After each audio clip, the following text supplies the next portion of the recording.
Hey there, how are you all doing this evening? I'm so glad that you have joined us for Vespers, that you have been able to carve out some time in your week so that we could share some time together this evening so that we could remember that we're not alone. So tonight we're going to begin, we're going to light this candle, remembering all those who are suffering in our community, and also remembering that the presence of Christ is in us, among us, and beyond us. On Sunday, I hope you had a happy Mother's Day wherever you were. It was a strange Mother's Day for us. We ended up actually going to visit our mothers, but staying outside of houses and keeping our distance and waving and talking a little bit. And it was strange. So often our love and affection for each other is shared with hugs and is shared with our closeness to one another. But now it seems that we're sharing our love and our care for each other with distance and by staying a little farther away than we might like these days. But we know at the same time that this is for a time and for a season. And these things will change. Today I was perusing through Facebook, which I try not to do too often, but more and more lately I found myself scrolling through. And I actually found something that was really beautiful writing, something that was helpful to me today. I'd like to share it with you. It says that my grandmother once gave me a tip. And she said this: in difficult times, you move forward in small steps. You do what you have to do, but little by little. Don't think about the future or what may happen tomorrow. Wash the dishes, remove the dust, write a letter, make soup. You see, you're advancing step by step. Take a step and stop. Rest a little and praise yourself. Take another step, and then another. And then you won't notice, but your steps will grow more and more. And the time will come when you can think about the future without crying. So I think maybe these are helpful words for us today as we think that sometimes what may be around us may feel overwhelming, but little by little, step by step, we can make it. Also, because we are surrounded by a family of faith that loves us and that cares for us and that is looking out for us as well. Tonight, we have the opportunity to be able to talk with some folks, Morgan and Josh Ward. They've also got two boys, Jackson and Jude, but Jackson and Jude weren't too excited about being in front of the camera. So we're going to talk with Morgan and Josh tonight. We're going to check in with them. We're going to see how they're doing a little bit and find out a little bit more about them and then maybe what has changed as well since we've had to physically distance in our more recent days. So here we go. We're going to go talk with Morgan and Josh Ward. So, hey, Morgan and Josh, how are y'all doing? Oh, fine. Hello, Hey, Ariel. good. Yeah. Good. Hi. It's good to see you all. I really appreciate you all doing this. I know we've got to talk some during Thursday school now, and it's been fun to get to hang out with you all and see you there. So, now, how long has it been that coming to Central? So I think I'm not sure exactly what our first Sunday was, but it was either the very end of June or the first couple weeks of July. We moved to Lexington the end of June, so most likely it was the first of July when we came for the first Sunday, and it was me and the boys initially because Josh was having to work weekends at that time. And so the boys and I came a couple of Sundays, and then Josh finally got a Sunday off to come, and then we never looked back. Yeah. I remember now that you had been there a little bit at the beginning, and then we got to meet Josh, and so it's been great, and almost a year, which is amazing.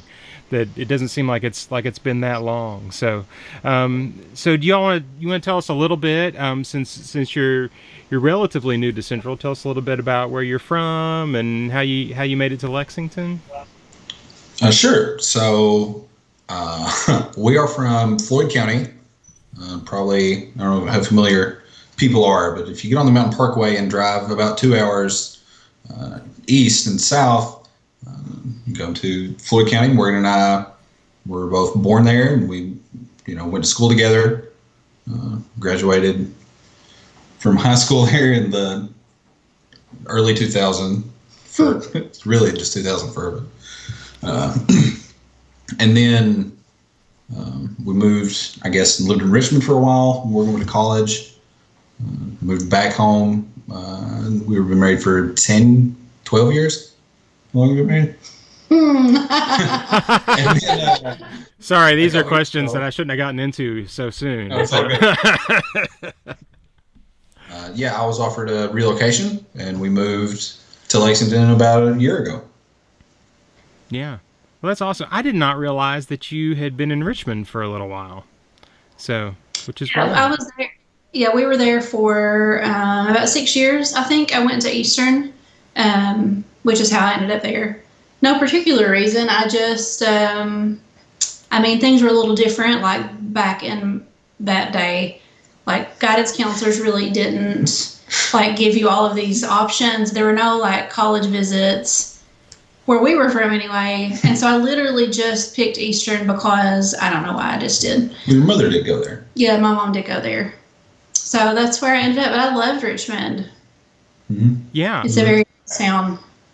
Yeah, I swore I would never live here, and so now I live 30 seconds from where I grew up. So, in Richmond. So, yeah, that's what happens. Well, we're so glad that you ended up at Central, and it's been so great getting to know you all and hang out with you in Sunday school and everything this past year. So, now you want to talk a little bit about maybe about what you all are doing now, and what's going on. Maybe what you're doing before the The COVID. the lockdown, and now after.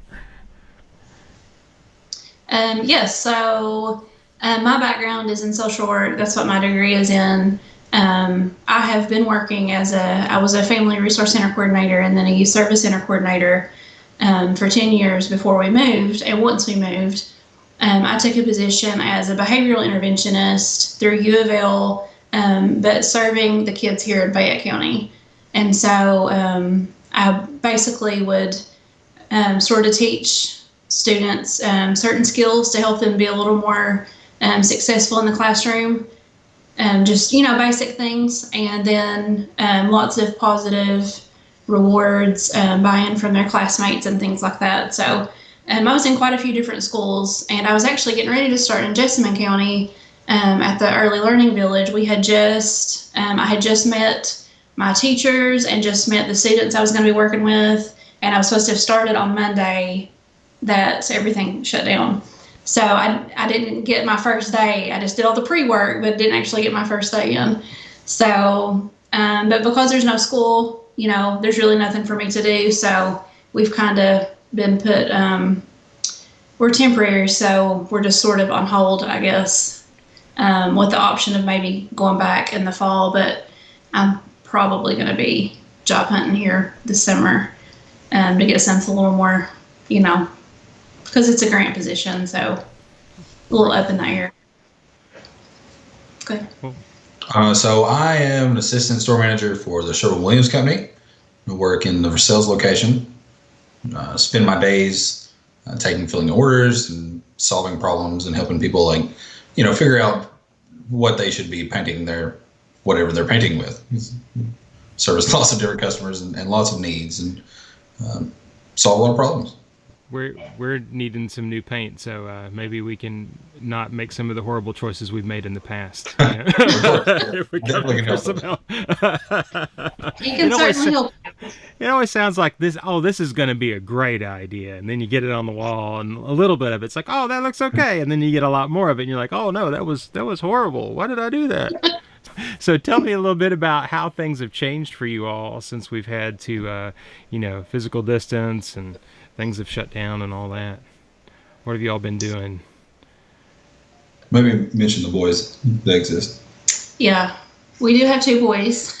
Sorry, I should have talked about that at the beginning. It's all good. Well, we probably could have dropped that in Yeah, there at okay. some point ourselves, Couldn't find the best spot. being that they're our offspring. But yes, we have 2 boys, Jackson, who actually has a birthday coming up on the 21st, and he's going to be 12. So that's a pretty big deal. Yeah. Happy birthday, Jackson. Yeah. And then Jude, our baby, is 8, and he'll be 9 in August. So, but we've just been, I don't know, it's all very like surreal. Just hanging out at home and doing schoolwork. And I have watched a lot of Netflix. I'm reading some books. And trying to get outside, like, so we don't go completely insane. So, riding bikes and taking walks. And we've got a little dog that is always happy to go on a walk with me. So that's always good incentive to get out for a little bit. But yeah, I don't know. It's just trying to not go crazy, looking at each other every minute of the day, all day, every day. Yeah. So that's been a bit of a challenge. Yeah. And, we've been really grateful for the weekly Thursday school. It's a solid, like, I don't know, hour and a half or 2, depending, that we can talk to the people that aren't us.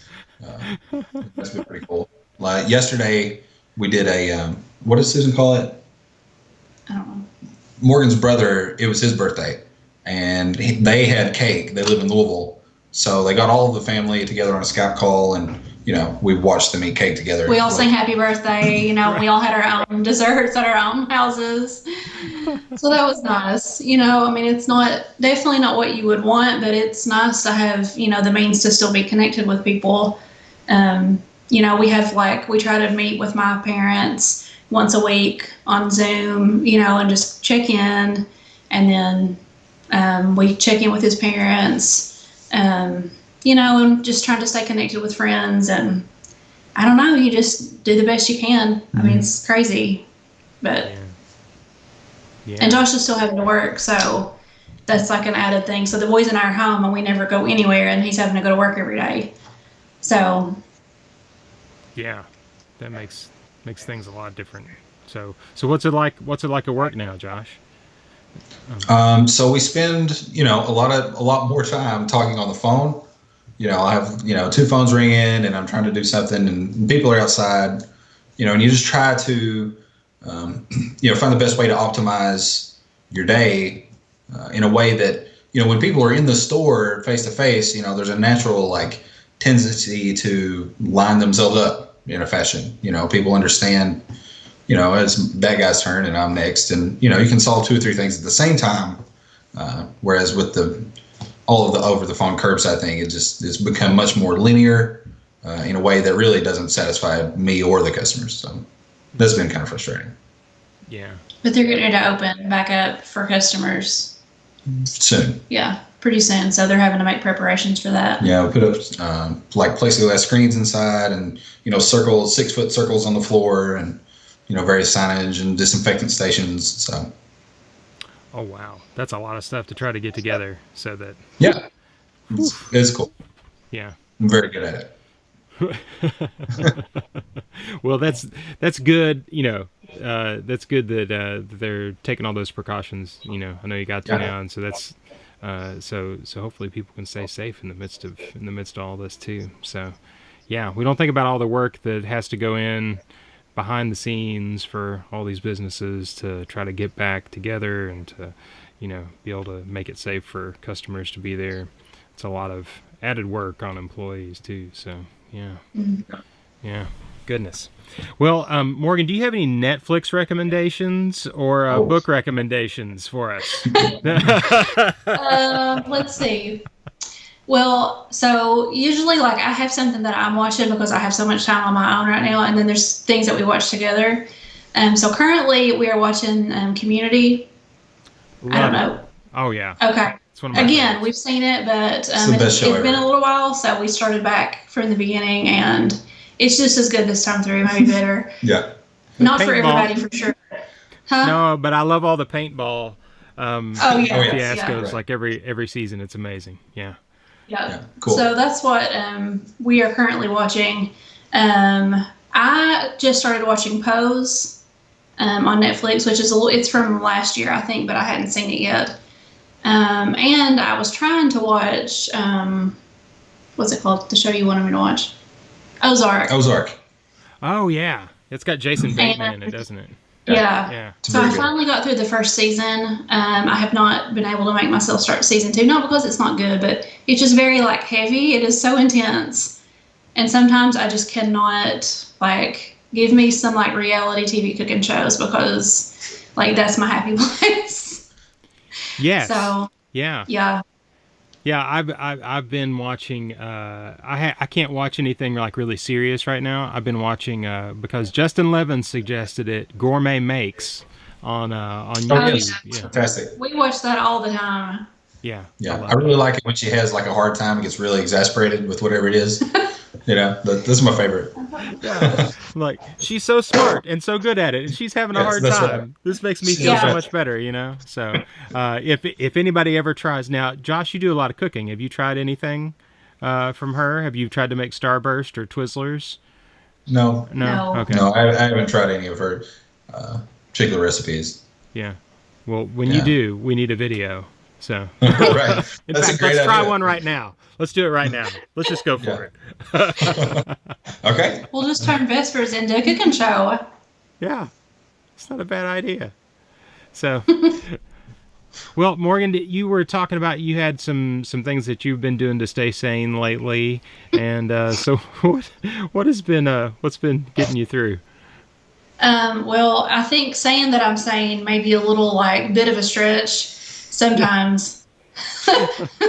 it is for all of us right now, I think. Yeah, right. Um, so yeah, I've noticed like I have some like things with anxiety sometimes, and it's been a bit of a struggle. Just a combination of like being isolated from people and not having like like I mean we still are connected with you guys, but it's a little bit different. Not having that same connection with our church family, and then not getting to see our own family has been hard.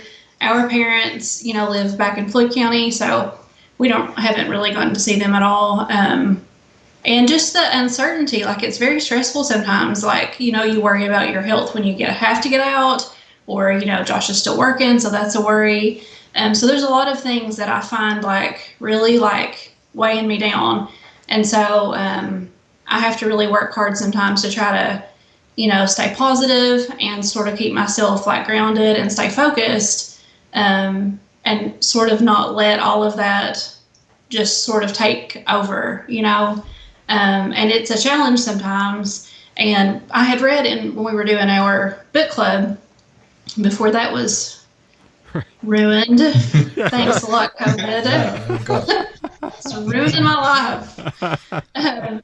In the Richard Rohr book, one of the things that he had mentioned in talking about being like meditative and trying to stay centered was to say to yourself, it's completely left my mind now that I'm talking about it.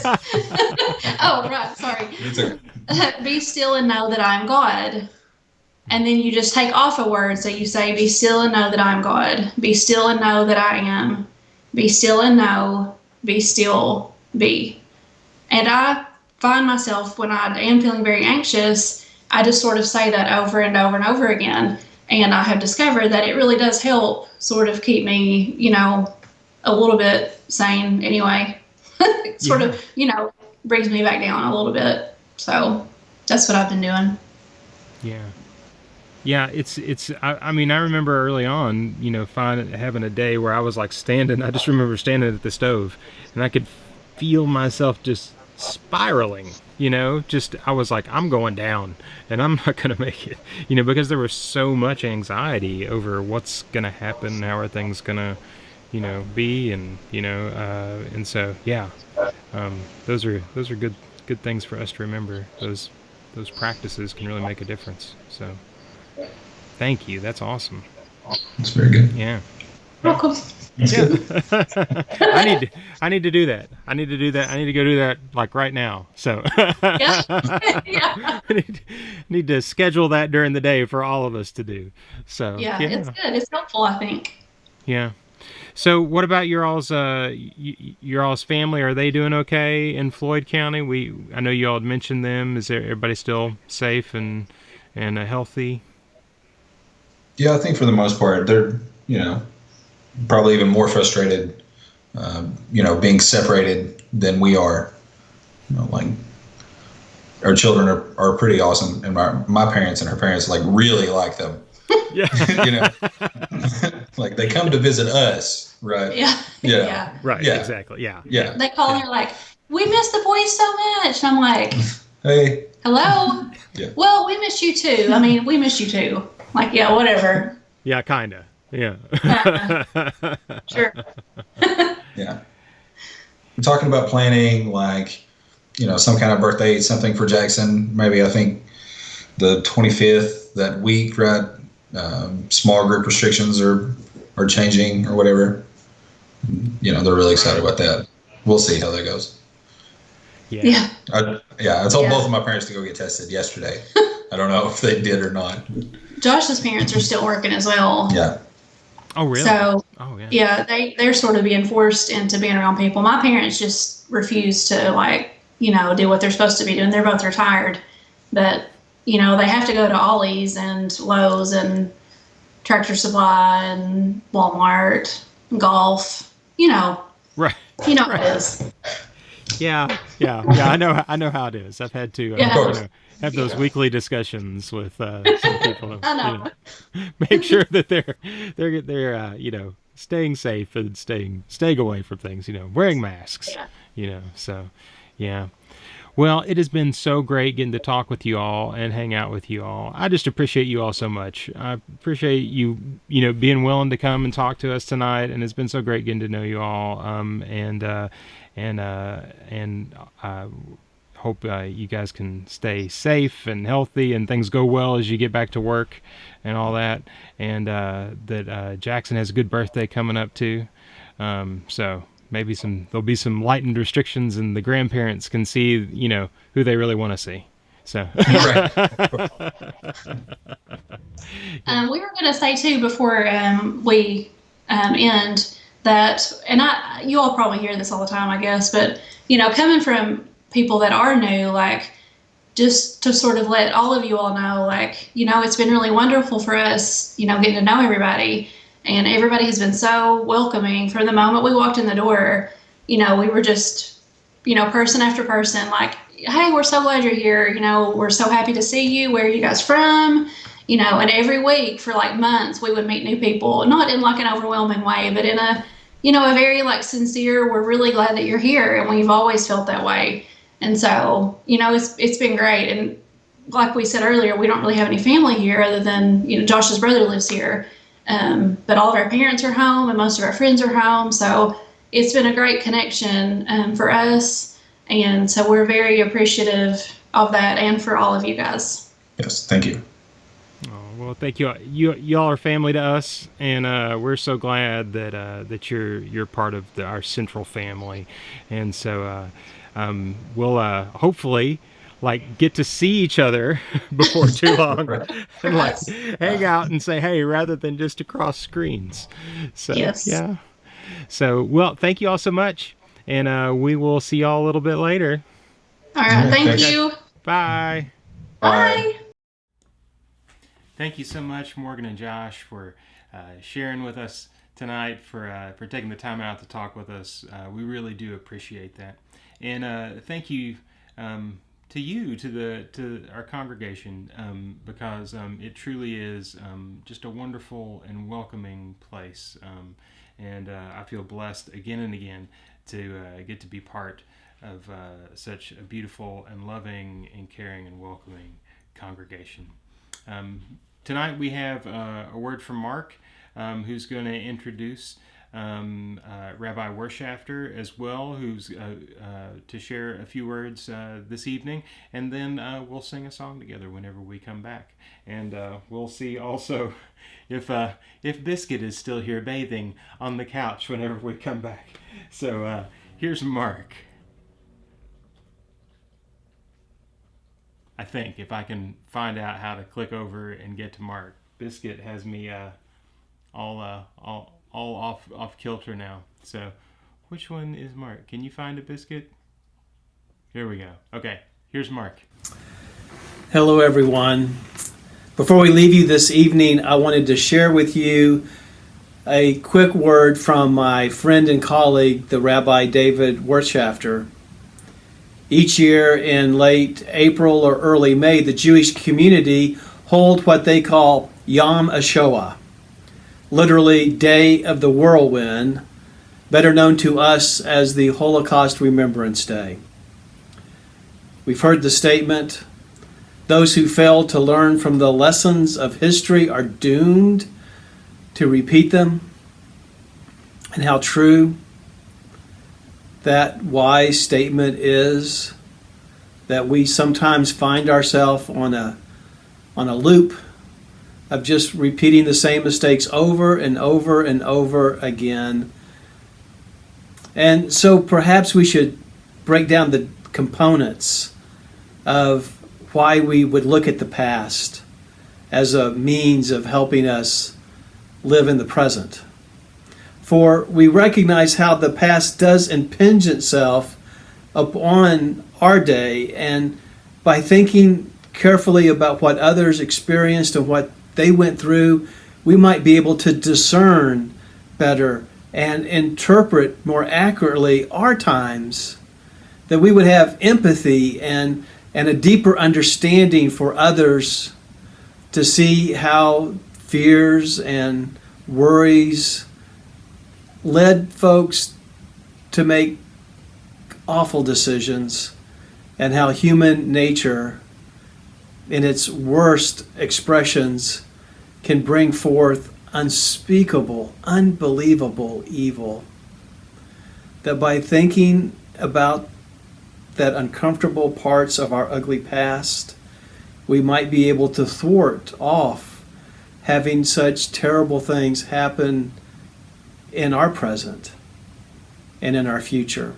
That we somehow would find this wisdom to join with our Jewish brothers and sisters in the face of such threats, to say with them, never again, never again. So I invite you to listen to my friend David, who shared these blessings and thoughts with his community this year during Yom HaShoah. May it prompt us to pray with each other and for each other. May it help us learn the lessons from the past, so that we can work and hope for a better tomorrow. Listen now to my friend David. Eloheinu v'Elohei Avotenu v'Imotenu, God of hope and heartbreak, chaos and compassion, resistance and remembrance. Yehi ratzon lefanecha, may it be your will that the candles we have lit, songs we have shared, and words we have spoken motivate us to take action, to rededicate ourselves to a world that urgently needs our help. The killings in Pittsburgh, Poway, Garden City, and Muncie are recent reminders that no nation and no age is entirely immune from disturbed doctrines of violent anti-Semitism. So let us work to widen our access to mental health care and limit access to lethal weapons. Ethnic cleansing and genocide in China, Myanmar, Syria, and India, and other nations are reminders that mass persecution of innocent people remains a present reality, not merely a painful chapter relegated to the past. So let us make it known that never again means not just never again to the Jews. It means that the community of nations and their citizens will do all we can to renounce, repudiate, and resist extremist forces, whomever, wherever, and whenever they assert themselves. Vile words and violent attacks against our Asian friends and neighbors falsely accusing them of deliberately spreading COVID-19 are a reminder that the irrational and pathological tendency to blame deadly disease and economic hardship on minorities never dies. So let us dedicate ourselves to resisting it with all our hearts, all our souls, and all our might. May we honor the legacy of those who resisted Nazis and Nazism by resisting all forms of bigotry, bullying, and brutality wherever and whenever it rears its head. Adonai oz le'amo yitain, Adonai yivarech et amo v'shalom. May God strengthen the goodness in all people, and may the source of goodness bless all people with peace. Amen. Amen. Thank you so much, Rabbi Wershafter. Thank you, Mark. Thank you for these words that remind us of our place in the greater community of God's beloved community that we're invited to be part of, and how much what we do matters to those who are around us. We have the opportunity to make a difference. We have the opportunity to be hope and to be light in the world around us as well. So before we go, after hearing that, I don't know if there's a song that I can sing except for This Little Light of Mine. So let's let this be our prayer tonight, that the light that is in us might shine. This little light of mine, I'm gonna let it shine. This little light of mine, I'm gonna let it shine. This little light of mine, I'm gonna let it shine. Oh, let it shine, let it shine, let it shine. Hide it under a bushel, no, I'm gonna let it shine. Hide it under a bushel, no, I'm gonna let it shine. Hide it under a bushel, no, I'm gonna let it shine. Oh, let it shine, let it shine, let it shine. I'm sorry, I can't sing anymore with Biscuit here. Oh, anyway. Okay. Well, thank you all so much for being here this evening, for joining with us. I hope that you have enjoyed Biscuit this evening, and hope that you've had a good evening and been able to see once again that we're not alone, that there are so many folks around us who love and care for us, and we're part of a great community of faith and of love. Thank you all for being here this evening. We'll see you again on Sunday. Remember, if you have prayer requests, you can always send those to pray@lexcentral.com, and we'll make sure and share those as much as we can, as you'd like for them to be shared, so that we can pray for each other, so that we can lift each other up as we continue to get through this together. So thank you all so much. Peace.